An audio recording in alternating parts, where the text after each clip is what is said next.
بسم الله الرحمن الرحيم.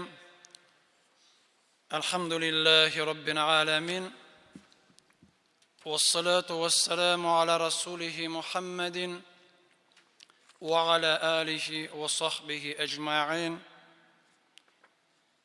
Bütün galemlerini yoktan bar itip terbiye kılışı Rabbimiz Allah Teala'ga bizning hamd senelerimiz barcha maqtalarımız bolsa idim. Bütün peygamberlerinin imamı bulgan bizni bu dünyada hem ahirette baxtli bulurga üretken süykli peygamberimiz Muhammed sallallahu aleyhi ve sellem'ge, onun hürmetli gailesine, barcha sahabelerine selamlarımız hem salavatlarımız ilişse idim. Quyosh chiqqan eng xayrli kun bo'lgan Juma kunni Alloh Taolaning amrine bo'ysunib, Alloh Taolaning yurtuna kelgan, jiyilgan qardoshlarime İslamning eng xayrli, eng ko'rkam salomini yetkiraman. Assalomu alaykum va rahmatullohi va barakatuh. Alloh subhanahu va taolo barchamizga da o'zining rahmatlarin, o'zining barakatlarin, o'zining iminligin indirsa edim. Alloh Taolo shu Juma kunimizda ham boshqa kunlarimizda barakat berib, bizning qilgan har bir xayri savobli amallarni qabul etib, Alloh Taolaning rahmatini erishirga nasib elasa edim. Alloh Taolaning dini ol kamil din, ol tulu din, hem boshqacha bo'la da olmay. Chunki bizga dinni indirgan zot Alloh Taala ol zo'r buyuk ilm egasi. Alloh Taala har narsani bilib tura, zo'risinde, kishisinde, ko'ringaninde, ko'rinmaganinde, bulganında hem bulaşağında Allah'ın ilminden yaşırıngen bir nesede yok bulalmay. Şuna göre Allah Teala her nesini bilip bizge özünün ilmine dayanıp, nigizlenip bizge şu dinimizni indirgen. Şulayıp Allah Teala zor hikmet iyesi, her nesinin faydasın, her nesinin ziyanın bilip tura. Şuna göre ilim iyesi, hikmet iyesi indirgen, bergen din elbette tulu kamil, elbette bir nindi kimçiliksiz bola alam. Hem şulay bulgaçtan Allah Teala bizden şul dinni şulay yok kamil, tulu ravişte üterge buyura, üterge kuşa. Hem kişi bir yerde dinni ütep, ikinci yerde onu bozup yürüge tiyiş tugul.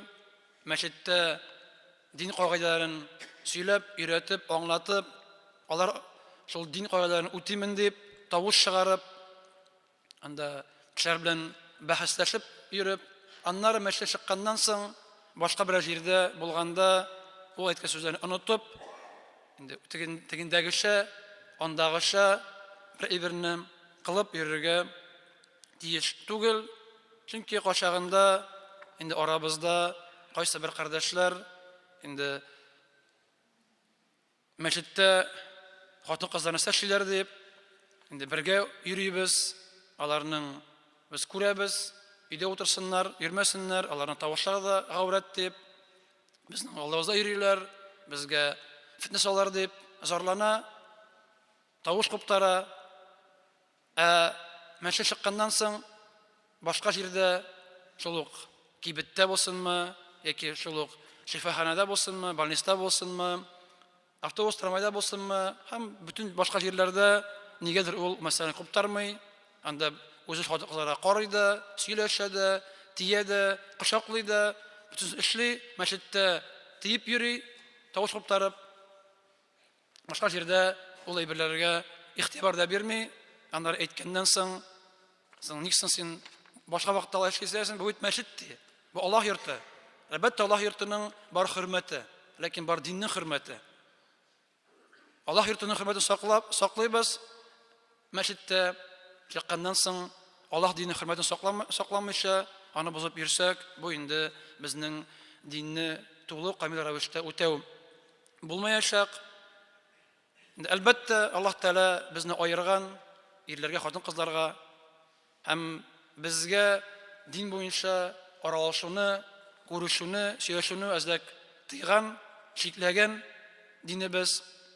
Без генә бу илдә үскәчтен, без генә дисаттан башлап бергә булганнан соң, дисатта, мәктәптә, анда югары уку йортларында, эштә, кибеттә, бөтен җирдә аралашкачтын, без инде качагында буларны тотып җибәрәбез.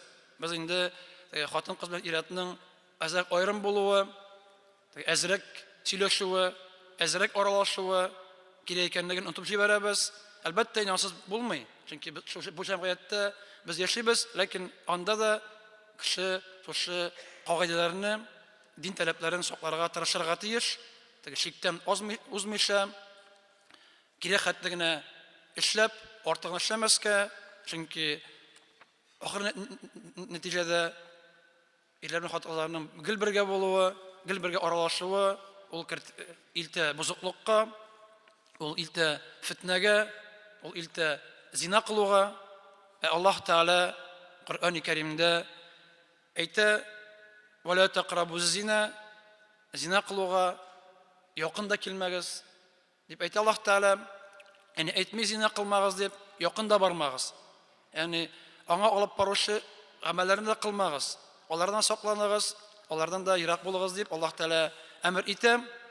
Безгә куша, шуңа күрә зина кылу харам булган шикелле, аңа илтүче, аңа алып баручы бөтен юллар да нәкъ шулай ук тыелган, харам булып санала.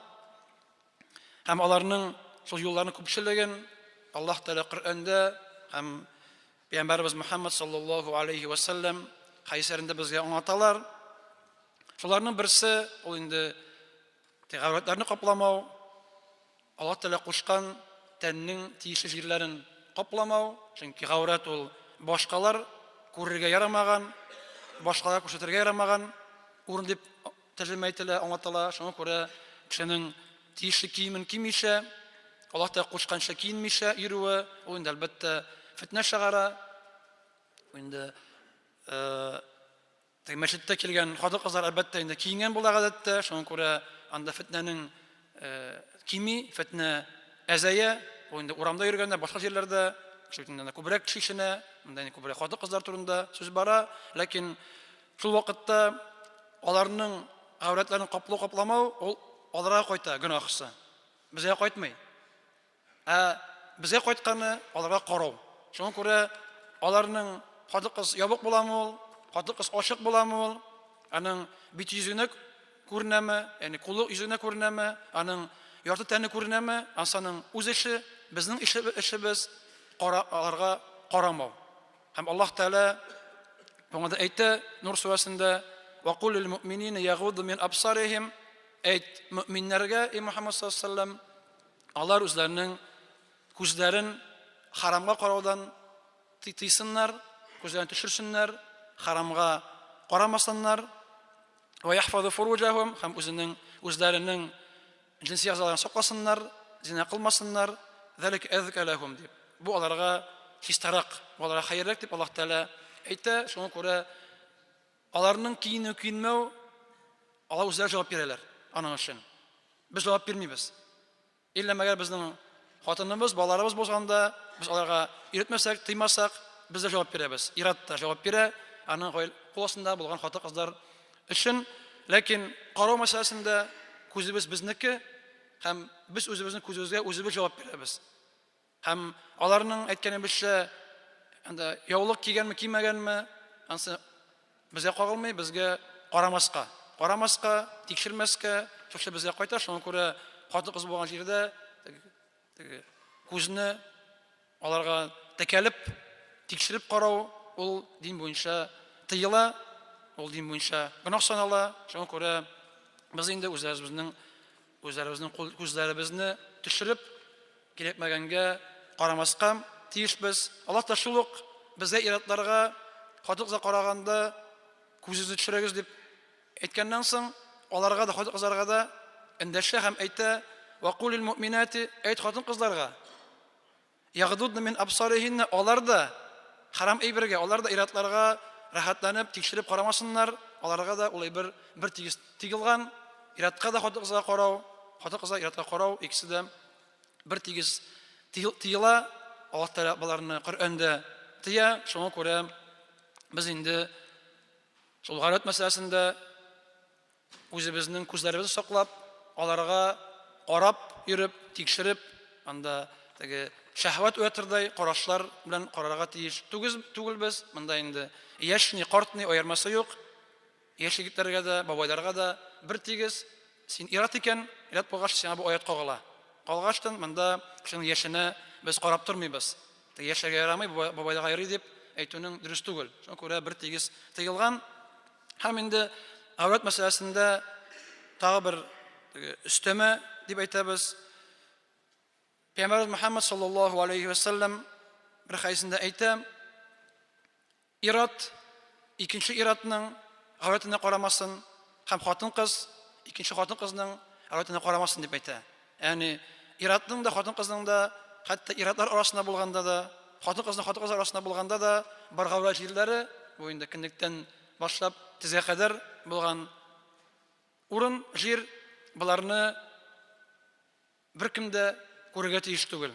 Буларны ашырга да, күрсәтергә дә гөнаһ булып санала, һәм буларны карау да ул җирләргә, иратныкына карау булсынмы, гөнаһ харам, хатын-кыз хатын-кызны карау булсынмы, гөнаһ харам. Шуңа күрә ул җирләр, иратлылар бергә калганда да, куенганда да, юынганда да, башка җирләрдә дә ул җирне каплап кына мөселман йөри ала.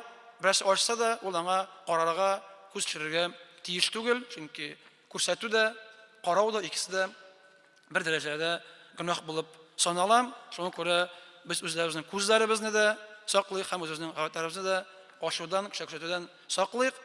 Әлбәттә, инде искәрмәләр була, анда хатын ир арасында, яки инде мәсәлән больниста булган вакытларда, алар инде бик кирәк вакытта кайсы җирне ашасың, ләкин гадәттә карамыйсың да, ашмыйсың да, һәм үзеңнең күзләреңне, үзеңнең тәнеңне гөнаһ кылудан саклыйсың. Икенче мәсьәлә ул шул тыелган ир белән хатын-кыз арасында тыелган мәсьәләләрнең берсе, ул ир белән хатын-кызның ялгызы бергә бер бүлмәдә, бер фатирда калулары, ягъни бер-берсенә туган булмаган, аларга никах укырга рөхсәт булган япа хатын-кызның бер бүлмәдә бикләнеп, бер фатирда бикләнеп, шундый аулак җирдә калулары ул дин буенча тыелган. Һәм Мөхәммәд саллаллаһу алейһи ва саллям әйтә: "Ман кана юъмину биллаһи вал яумил ахир", әгәр дә кеше, кемдә кем Аллаһ Тәгалә ышанган булса, Аллаһ Тәгаләнең барлыгына, берлегенә, Аллаһ Тәгаләне күреп торганлыгына, Аллаһ Тәгаләнең бүтән эшләрен белеп торганлыгына ышанган булса, вал яумил ахир, һәм кыямәт көненә, кыямәт көнендә кубарылгаштан бүтән гамәлләре өчен җавап бирә икәнлеге турында ышанган кеше, ул ди, андый кеше фала яхлуанна бимраатин, ул ди шит хатын-кыз белән бер бүлмәдә, бер лифтта, бер фатирда бергә калмасын. Бергә калмасын, чөнки бүтән кеше булмаса, сез икәүне икән, һәм сез туган түгел, сезгә никах уку мөмкинчелеге булса, яраса, ул вакытта бергә калу ул тыелган, чөнки өченчесе шайтан була.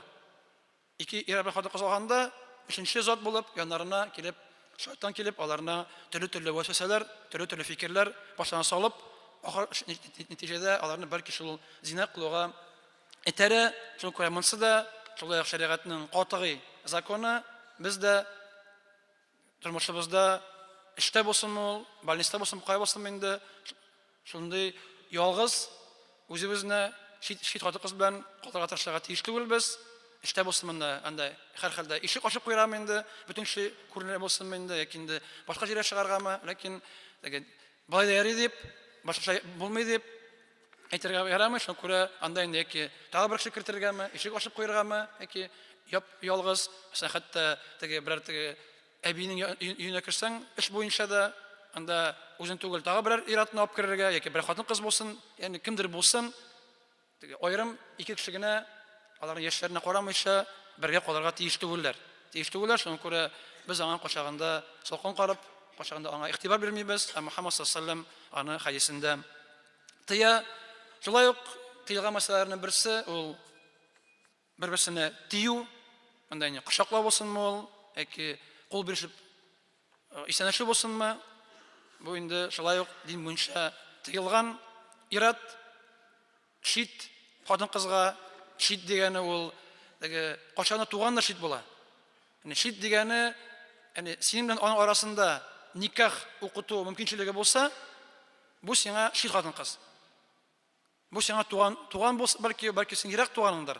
Ләкин ул сиңа шит хатын-кыз, чөнки аның белән дә ялгызы калуымы, аның белән дә аңа күрешкәндәме кул бирү тыела. Шуңа күрә туган дигәндә бездә туганлыкны без бик каты, бик киң карыйбыз кашагында. Без анда бөтен балдызларны бөтен анда киленнәрне бөтен кертеп бетерәбез анда. Артыгы белән кашагында кертеп бетерәбез туганнар санына, ләкин алар тугандыр кашагында. Ләкин туган белән туган аерылып тора. Монда шит дигәне әйткәнебезчә, син аның никах укыту мөмкинчелек булса дин буенча, ул вакытта ул сиңа шит хатын-кыз. Син аңа кул сузып, аның белән исәнләшергә хакың юк. Исәнләшсәң, икегез дә гөнаһ кылган буласыз. Һәм Мөхәммәд саллаллаһу алейһи ва саллям әйтә бер хадисендә, сезнең берәрегезнең башына тимер энә белән кадау шит хатын-кызның кулына тия караганда хәерлерәк ди. Яхшырак дип әйтә Мөхәммәд саллаллаһу алейһи ва саллям. Иратның башына тимер белән кадау шит хатын-кызның кулын яки тәненә тию караганда яхшырак, хәерлерәк дип әйтә Мөхәммәд саллаллаһу алейһи ва саллям. Шуңа күрә күрсәтә, бу нихәтле зур икәнлегенең, нихәтле гөнаһ икәнлеген күрсәтә. Шуңа күрә беләбез, безнең бит халыкта да гомумән үзара кочаклашу бар, кул бирешеп исәнләшү бар.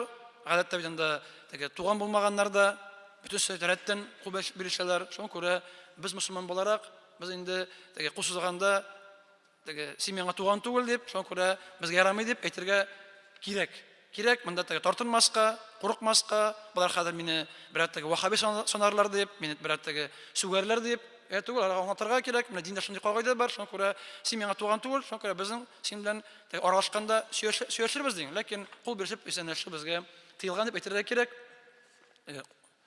Курыкмаска, тартынмаска. Аллаһ Тәала иншалла син аның динен үтәсәң, Аллаһ Тәала иншалла шигъ юлын һәр вакытта бирә. Аллаһ Тәала җиңеләйтә, Аллаһ Тәала андый вакытта авырайтмый кешегә. Шуңа күрә бу йөрдә дә сак булырга кирәк.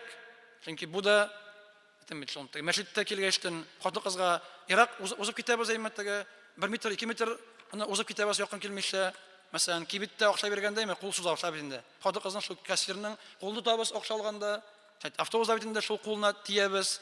Башка җирләрдә бу сай белән тартынмыйбыз. Вакытта без хатын-кызга якынак китәбез. Мәчеттә хатын-кыз ерак, чөнки тыелган, башка җирдә якын име. Якын, шуңа күрә бу йөр булырга тиеш түгел, бер тигез. Мәчеттән тышны бөтенсенә дә бер тигез карарга, бер тигез игътибар бирергә без тиешбез. Һәм шундый мәсьәләләр алар тагы да бар, ләкин шул гаратларны каплау, аларга карамау, ибн хатын-кызның ялгыз бер кем булмаганда бергә калуы, фатир булсынмы ул, лифт булсынмы ул, бүлмә булсынмы ул, бер кем аларны күрмәсә, бер кем янында булмаса, һәм инде исәнләшү, кочаклашу, кулларына, тәннәренә тию, мисаның дин буенча безнең тыелган. Һәм Мөхәммәд саллаллаһу алейһи ва саллям бер хәдисендә әйтә, һәр адәм баласына зина кылу язылган ди. Һәм ул зинасын кылачак. Һәр адәм баласының зина кылуның өлеше бар, һәм ул аны барыбер кылачак ди. Һәм күзнең зинасы карау ди. Ират хатын-кыз каршы җинскә кызыксынып карап утырса, тикшереп карап утырса, бу күз зинасы була. Шуның өчен без гөнаһ алына. Һәм телнең зинасы ул сөйләү. Шит хатын-кыз белән син матурлап сөйләсәң, аны мактасаң анда, яки хатын-кыз иратлар алдында матурлап сөйләсә, ул да зина кылу була. Телнең зинасы, колакның зинасы тыңлау, Тыңлаганда ләззәтләнеп тыңлап утырса, башка иратның хатын-кызның тавышын шәһвәтләнеп тыңласа, зина була ул.